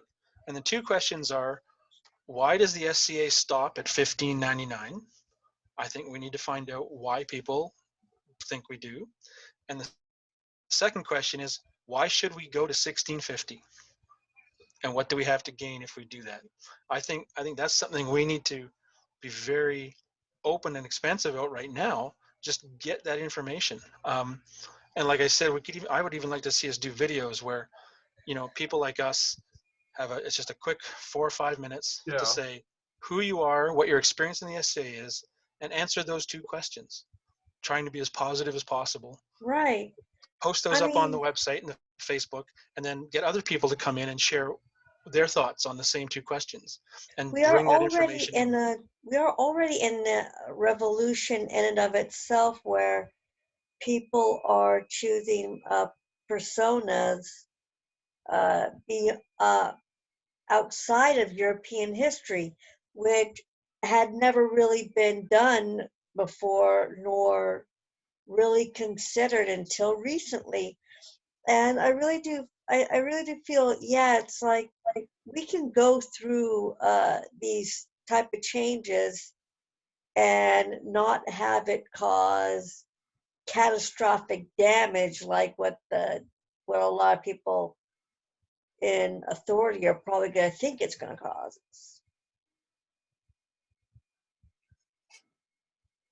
Yeah, my apologies if I was a little distracted. I am trying to find how to share my screen. I've done it before in Zoom because I wanted to share the website with you guys, but it's not. It should be on the bottom, so between chat and record. Right there in green, of course. With a snake, it would have bit me. Duh! Okay, let me see if I can share my screen here. It's that kind of year, don't worry about it. Yeah. Yeah. Okay, I think we're going to be able to share, and then Ted will be able to see our lovely website. Let's see here. Are you seeing my desktop? Well, no, I'm just I think what your I'm seeing is desktop just is a coming black up. There it is. now I There it am. is. Now I Yep, am. we Okay. got it. All right. Hey, people can see the website. Much happier. Okay. So, in regards to our categories here are home, our cause, and under our cause, much as people have been bringing up, why 1650, arguments. And as far as, to answer some of that, there are 2 articles that I have that were written by other people. One is why 1600, how that came about. And the history of that actually is, at some point they just needed, it was an arbitrary decision. I'll make sure that I read it. It's in the group, but I'll make sure I'll repost those 2 articles. And the other one is by Don Aubrey, talking about why it should be 1650. And he goes into, and it's a long essay, but at the end, the point made is, 1650 is as close as you're going to get to a cutoff between the end of the Renaissance and the beginning of the Age and Enlightenment. That's your big cultural shift. So those will go there. Right now, the links don't go anywhere. Then there's action items, and these can change, and I think they probably will. And we do have a petition. There's like 42 people who've signed it. Writing the bod, maybe we hold off on that. Social media, we have our hashtag SCA 1650, and we've got our Facebook page. Then we've got a gallery and events. I know somebody talked about events, and I think that to give you kind of a preview, I've got some events coming up. One of them is, and it's going to be a non-SCA event, but it's going to be a School of the Musketeer. I happen to own a pair of matchlock muskets. And there's also someone else here in town who also owns 1 or 2 matchlock muskets. So we're going to have a School of the Musketeer where we go to probably the dining hall facility at either Bastrop State Park, which is beautiful, which is as close to Peoria as any place I've found, or Lockhart State Park. And we'll go through the musket drill, we'll go through safety, we'll go through all of that. We'll also have a period lunch, and then after lunch, we'll go to the range and we'll shoot and have a shooting competition, and then we'll come back and we will have a 17th century feast. And I've already, for those who don't know, I like cooking, and in fact, I run the Bringwillot Cooks Guild. So the food will be good, and it'll be a good presentation. And I bring this up because presentation matters. I was recently at a couple of different SCA events where the people next to me, you know, we did our best to have period gear, pewter, and so forth. People next to me, plastic forks, clear plastic forks, Dr. Pepper can, and a McDonald's styrofoam cup. And I was like, it just, sorry, that just, to me, is like, you know, you're not even trying. So one of the points of this event is that we're going to take pictures and video of the parts that would be SCA applicable, and let people see what we're doing and hopefully get them interested. And to see that, you know, if you come to one of my events, that, and I put in for Yule Revel, and I put in for other SCA specific events, but if you come to one of these events, we're going to do it right. But events are on my roadmap of things. You know, there are some things that will have to be specifically SCA. Anything with black firearms is a non-SCA event, so we're not going to worry about that. But things where people can see us doing it right. One of the other things I think that we should do, and somebody else brought this up, I want to say is Beatrice, you know, learning stuff. I would like for this site to be a resource where if somebody wants to do early 17th century, okay, where do I get my latchet shoes? Where do I get my period tent? You know, where can I get patterns to make my clothing? You know, what are some good movies to see, or video tutorials? Or so I'd really like for this to be a resource for people in the SCA, and even people outside the SCA, to have a source to go find stuff. And there are other organizations, smaller niche organizations, that have some of this here, and another one has some of it here. If we could have a good centralized place that draws people to it, where they can find stuff, that's my thinking on that. Links, you know, we mentioned St. Mary's City and Plymouth Plantation and other things.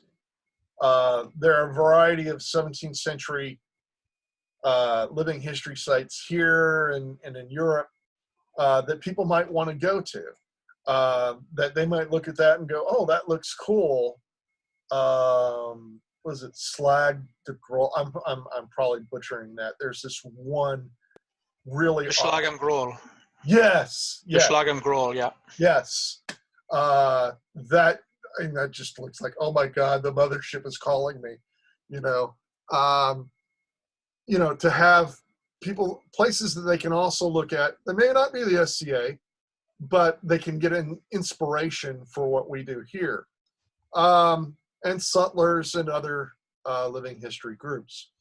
And last, of course, a contact. So that's, and I went with I forget her name right now, but I went with the logo that she had, that this woman put together, because I think it worked with the Rembrandt's Night Watch picture.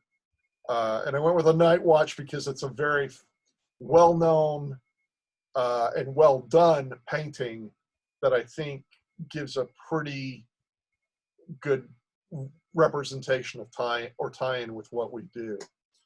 So I'm going to stop sharing my screen in a minute. Before I do, does anybody want to point anything out here before I stop sharing?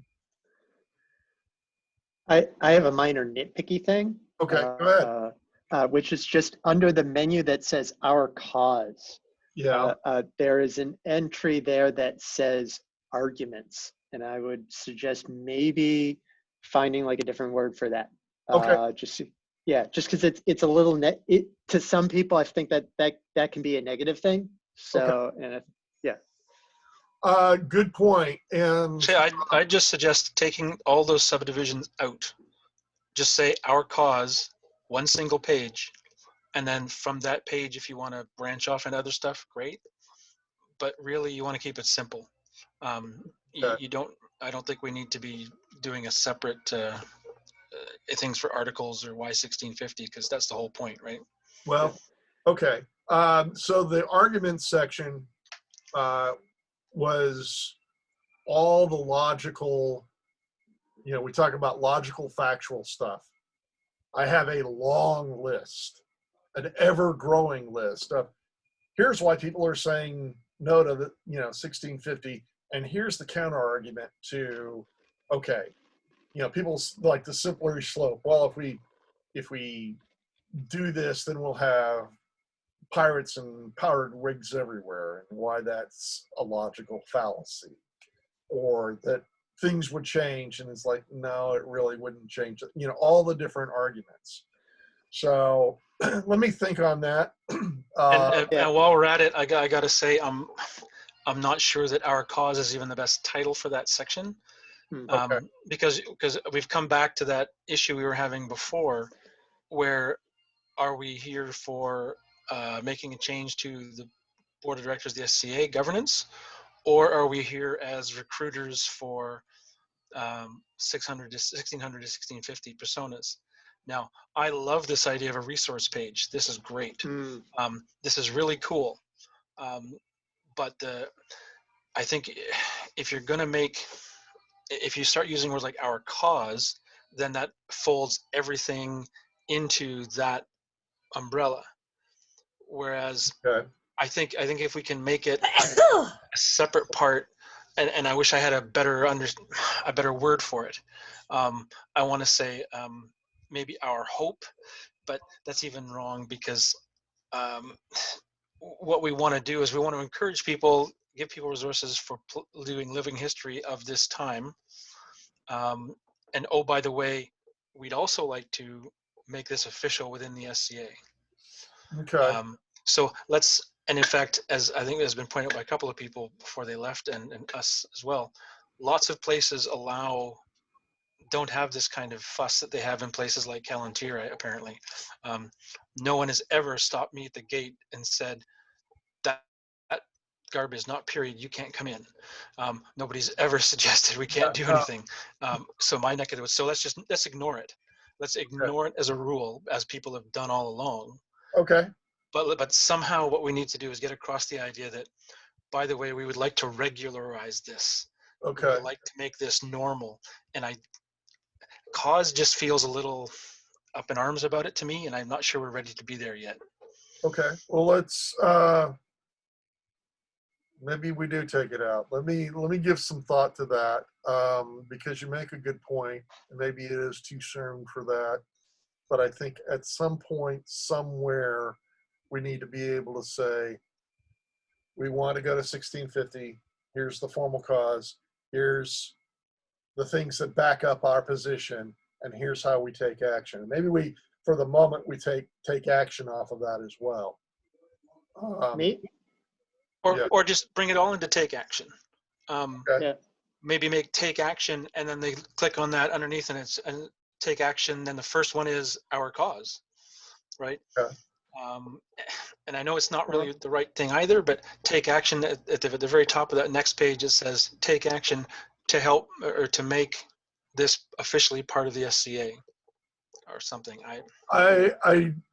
I see where you're going with that. My knee-jerk reaction in this moment is take those two things out right now for the moment, and then we come back and we give more thought to how we handle that. I see Derek with his hand up, so I want to go to Derek next. Go ahead, Derek. Well, so in a lot of ways, I think I'm going to be saying somewhat the same thing, but maybe from a slightly different place. Okay. I think, so let me know if this is familiar to anyone first. You go to an SCA event and a bunch of people are criticizing people's garb, criticizing how accurate things are, criticizing this, criticizing that. Is that seem at all familiar in an SCA context? Oh yes, I am fortunately this is not something that I have encountered in my experience, and I hope to God never to, but I am aware of the idea of the garb snob. I mean, the original term is garb Nazi, but I prefer to call them garb snobs. Mm-hmm. Yeah. So basically, I think we've all seen it, and I'm just using that example because it's a really obvious one. But if you start hanging out with people and you just listen to their conversations, this tendency to go into this negative nitpicking point of view is, I don't know how to put this delicately, but it's so much more common in the SCA than it is in the world in general. And I'm not saying the world in general doesn't have it, but it's a national sport of the SCA. The reason I'm saying this is all these suggestions that we take out argument and cause and the logical stuff, this is the reason why we need to do that. Because as soon as you start putting that stuff up, you get a whole group of people who are just going to nitpick it to death because that's just what they do for sport. The problem is, as soon as they start nitpicking to death your logical argument, they have aligned themselves against you, and therefore they are emotionally against you, even though they might not have been otherwise if you hadn't given them the logical arguments to wrestle with in the first place. So if you merely offer emotional enticements, great events, really cool garb, fun things you're talking about, fun foods you're making, whatever, then people can be won over on the emotional level. The logical stuff, I think, really should only come out at the very end as the, okay, we've got you emotionally invested in this. Now we're going to provide the logical reasons so that when you need to explain it to the person who's criticizing your emotional decision, you have good logical reasons for it. But if you put your logical foot forward, you're just going to create a whole bunch of enemies you didn't need to have. Okay. So I'm going to recommend that we talk more in terms of, I don't know if this is the right word, but we talk more in terms of dream or vision, if at all, because stomping on someone's dream just seems mean-spirited, whereas arguing with someone's logic is completely a sport that is not only acceptable, but widely enjoyed within the SCA. You nailed it, Derek. Vision. That's the word we need. I don't want to use dream because dream gets overused in the SCA as the overall arching thing, but vision would be a great term. Yeah, and you hit my exact reason for hesitating on dream, but also for invoking it, because it is the thing that people can agree upon. But yes, it is way heavily used and inundated with a bunch of other meanings. So I agree with that too. Right. I think that those, whether they're two sections or one section, I think they need more fleshing out, more thinking, and maybe holding off, like you say, Derek, and I think you, Ted, as well, holding off on those right now. And until a time when it'd be stronger for us to do so, and maybe in a different way. And this, I mean, putting together this site, like I said, none of the links go anywhere right now, but filling out the resources section and the links section and becoming a resource is going to take probably a year easily to flesh all that out. So I'm completely okay with putting those one or two sections on hold right now and coming back to them after we've thought about them a little more.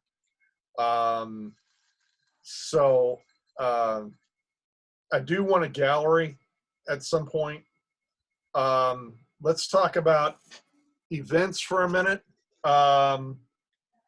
like I said, I'm going to be putting together some events here. Some of them SCA, some of them may have to be non-SCA because of the black powder weapons. But I'm going to be putting together some local events that showcase early 17th century. Now, that's great for here in Austin, Texas. But what about other places? What I think might be fun to do, and very low cost, very easy, is that if there are places that would be good to visit as a group, or maybe we talk to these sites and put together a day where we come out to visit and have that as also a photo opportunity. The big thing I'm thinking of right now is Plymouth Plantation. Keep in mind that most of these sites specifically forbid you to show up in garb. It's not allowed, it's against their policies. Because if you get confused with docents and employees, it's a huge problem for them. So you'd have to be very careful about that sort of thing. True.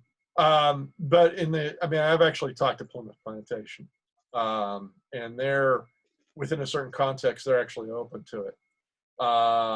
And St. Mary's City has a specific event in which we could go participate. That is, and they're absolutely a 17th century site, and they want people.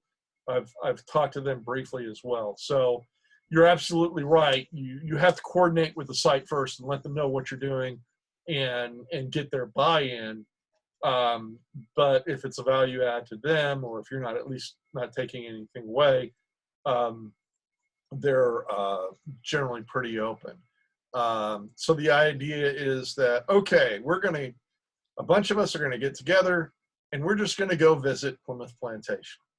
At that point, or even St. Mary's City. At that point, we're at a 17th century living history site with the right background. Most SCA events that we go to, they're in a VFW hall, maybe, camping sites aside, they're in or a convention center or something that clearly is modern.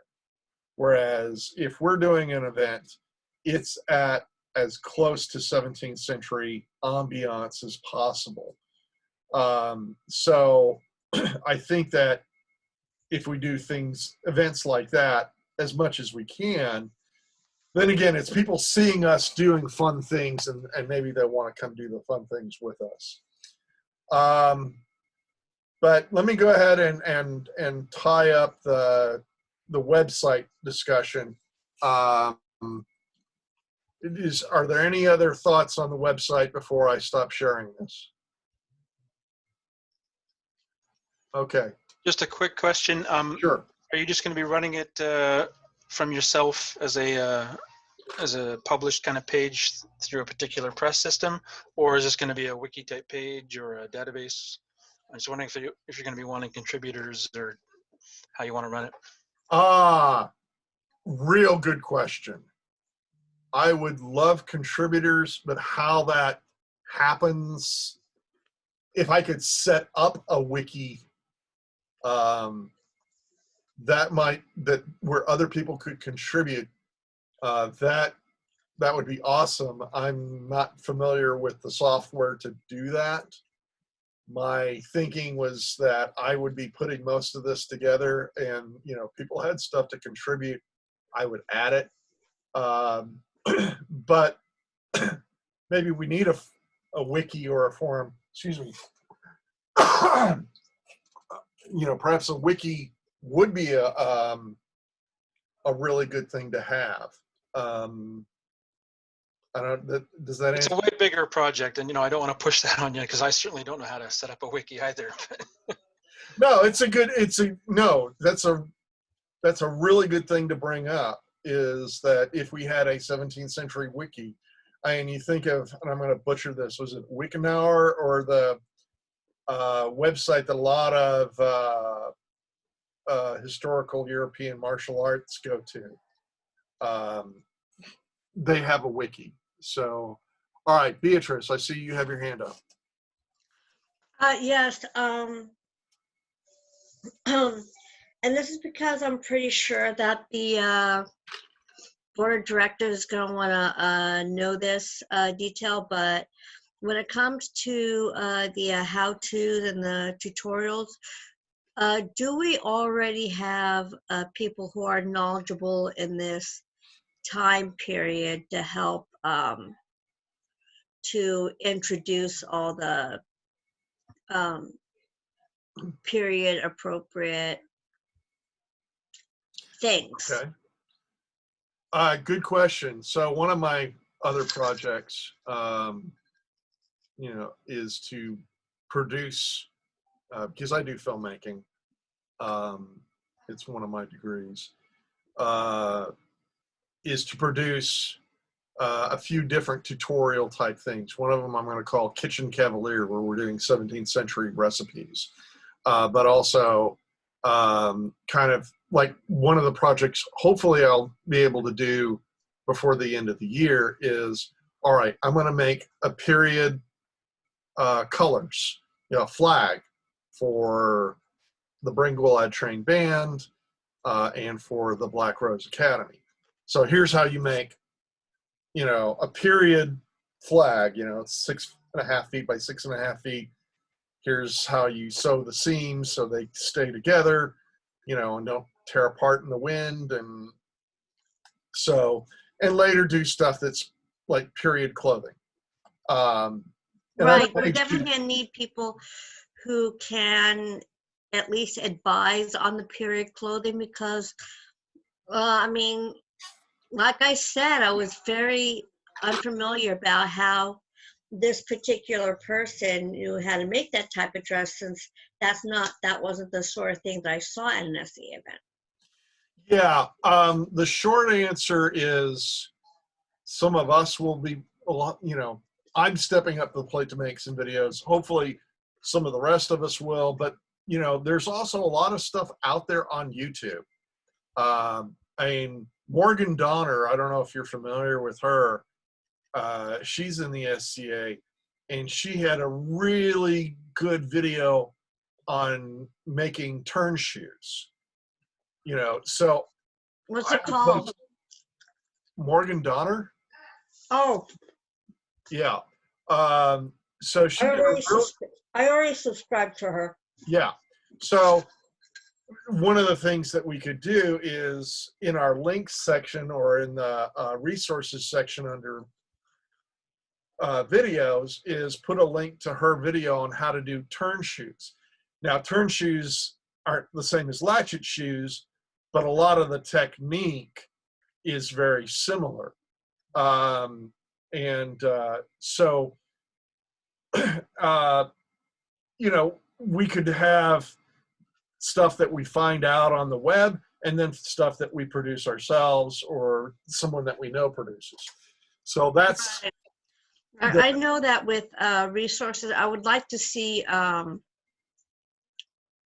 like PDF files, especially when it pertains to garb. Yeah. Because it's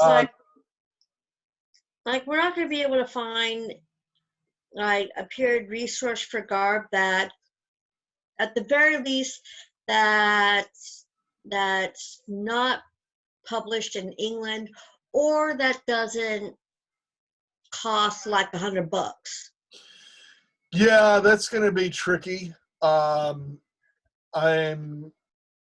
with you on that. There are, because I've got, the cut of men's clothes by. And we're all waiting for our tax returns to be enough to even get those books. Yeah.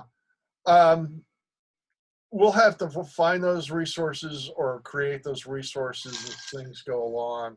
I think that's a multi-year project, honestly, to get that resource. I mean, the resources section is going to be, they say content is king. That's going to be the content king of our website is going to be resources, where people come to find out how to do things. So that's going to be an ongoing multi-year project, but it is definitely, you know, if we can find patterns and resources in a PDF file that we can put up there, great. You know, because we want it Well, to what be, we'll need is someone to collaborate with us who actually knows how to do these sort of things. yeah. Ted, you have a question, or you have your hand up? Just waving bye-bye. I got to get out of here. Okay. Great. Thanks for doing this. I think we can add more on the Facebook page. Ted, I tell you what, can you give me like about 3 or 4 minutes? Or do you- Sure. Okay. Nope. Let me do this real quick and tie this up, because we have gone for a while. We've gone over 2 hours already. And then I see Derek, I see your hand up. So one of the agenda items, I'm not going to worry about some of these items because we've covered most of them already. But let's say, and this is something I did want to tackle here. Let's say, I don't know how long a time period this effort's going to take. I mean, does it take 2 or 3 years? I could easily see that. Does it take 10 years? Okay. At what point, you know, at some point, it is completely within the realm of possibility that we spend years and years and it just doesn't get any, or we don't get traction, or we never get the cutoff changed.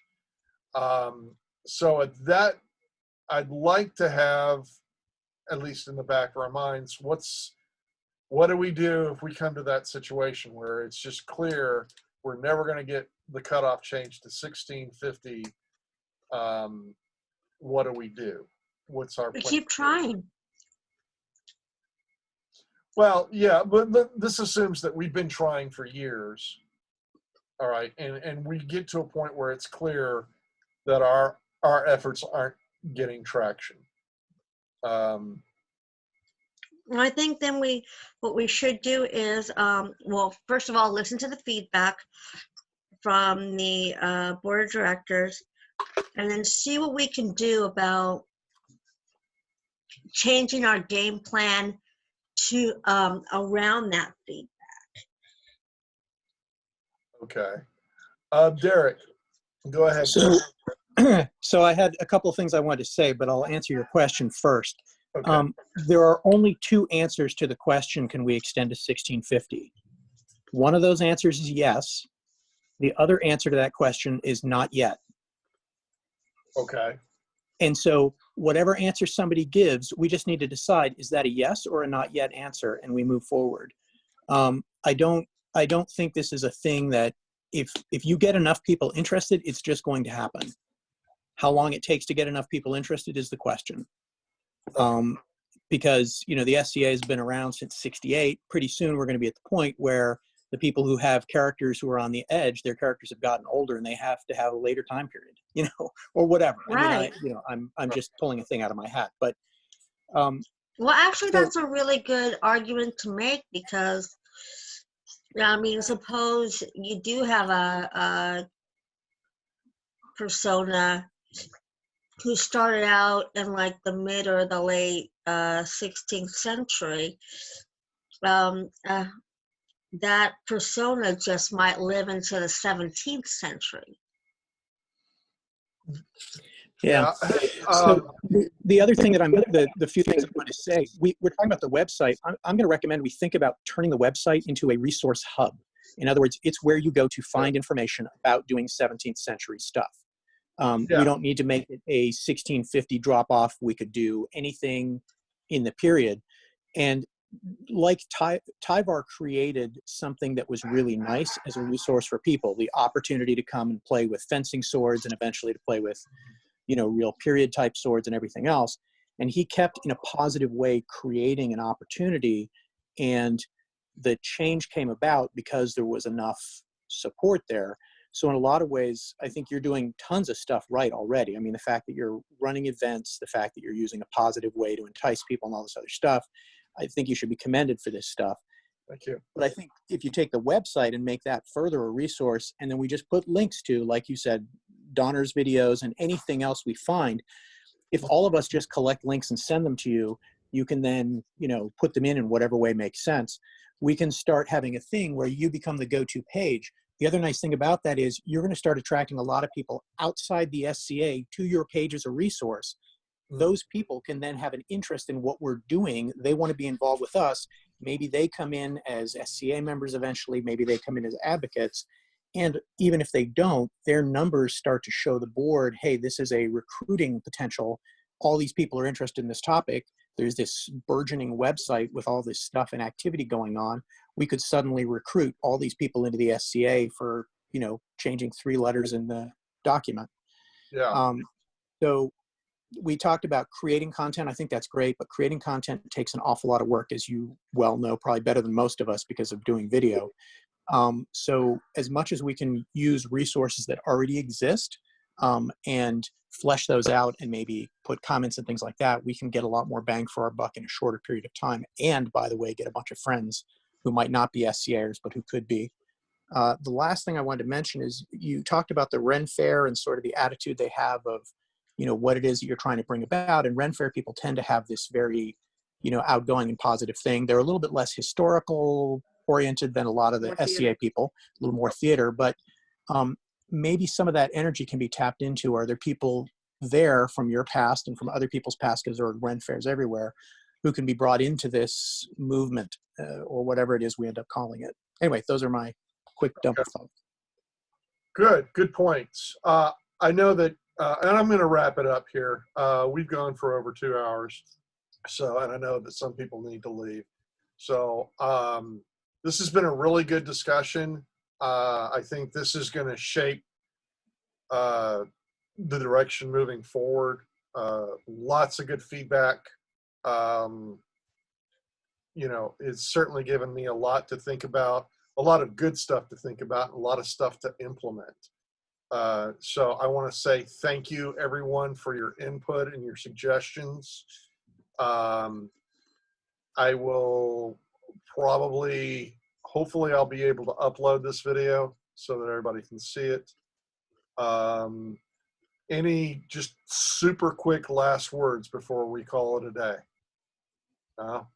Okay. Thank you. Thank you. Thank you for Yeah, putting thank you. Thank you. Thanks. This was really good. I really appreciate it. Thank you so much. Bye. Bye. Thanks. Bye. Cheers. Bye. Thank you.